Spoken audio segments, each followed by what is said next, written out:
আপনি একটা জায়গায় বলেছেন যে এই যে এনসিপিকে সর্বোচ্চ নিরাপত্তা দেওয়া হচ্ছে সামরিক বাহিনী দিয়ে বা বিজিবি র্যাব দিয়ে সর্বোচ্চ নিরাপত্তা দেওয়া হয়েছে।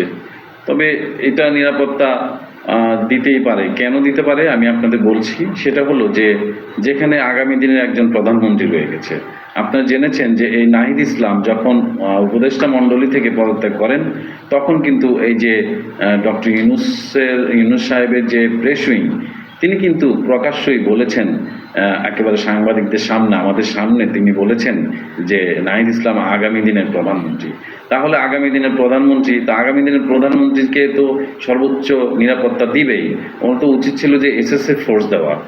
শুনেছি তারা যে হোটেলে উঠেন, সেই হোটেলে ডগ স্কোয়াড দিয়ে আগে সমস্ত কিছু চেক করা হয় এবং হোটেলটি পুরো ব্লক করা হয়। ব্লক করে সব জায়গায় ডগ স্কোয়াড দিয়ে চেক করে নিরাপত্তা নিশ্চিত করে এরপরে তাদেরকে রাখা হয়। তো এটা তো করবেনই, কারণ তারা তো আগামী দিনের প্রধানমন্ত্রী। তাহলে এই প্রধানমন্ত্রীকে এসএসএফ ফোর্স এখন দেওয়া উচিত তাদের জন্য, এসএসসি ফোর্স, কারণ সর্বোচ্চ নিরাপত্তা তো থাকা উচিত। তাদেরকে এপিসিতে করে তো নিবে, কেন নিবে না? কারণ আগামী দিনে প্রধানমন্ত্রী তারা, এটা খেয়াল রাখতে হবে।